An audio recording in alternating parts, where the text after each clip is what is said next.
Φίλες και φίλοι, καλημέρα. Από εδώ, από το Studio Playhouse, από το στουδιάκι μου.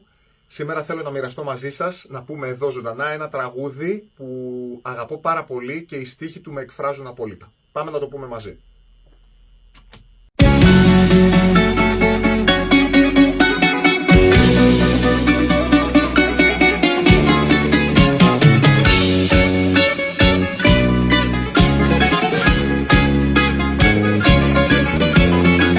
Κάθε βήμα μια παγίδα και ένα δάκρυ να με θέλουν ξεχασμένο σε μια άκρη. Κάθε μέρα την καρδιά μου να πληγώνουν και τα λάθη τους σε μένα να φορτώνουν, και τα λάθη τους σε μένα να φορτώνουν. Ζηλεύω τα πουλιά γιατί έχουνε φτερά κι αλλάζουνε πατρίδες κάθε τόσο. Ζηλεύω τα πουλιά, αχ να μουν σαν κι αυτά, να φύγω και ελεύθερος να νιώσω.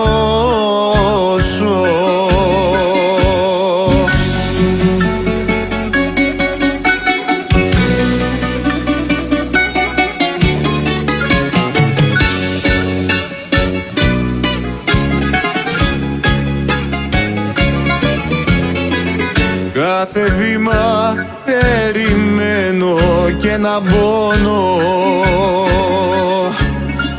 κι αμαρτίες άλλωνων εγώ πληρώνω. Κάθε μέρα ξεπουλάνε τη ζωή μου κι όλος φύγουν τη θηλιά μες στην ψυχή μου,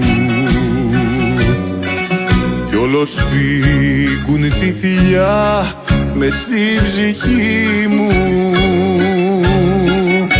Ζηλεύω τα πουλιά γιατί έχουνε φτερά κι αλλάζουνε πατρίδες κάθε τόσο. Ζηλεύω τα πουλιά, αχ να μουν σαν κι αυτά, να φύγω και ελεύθερος να νιώσω.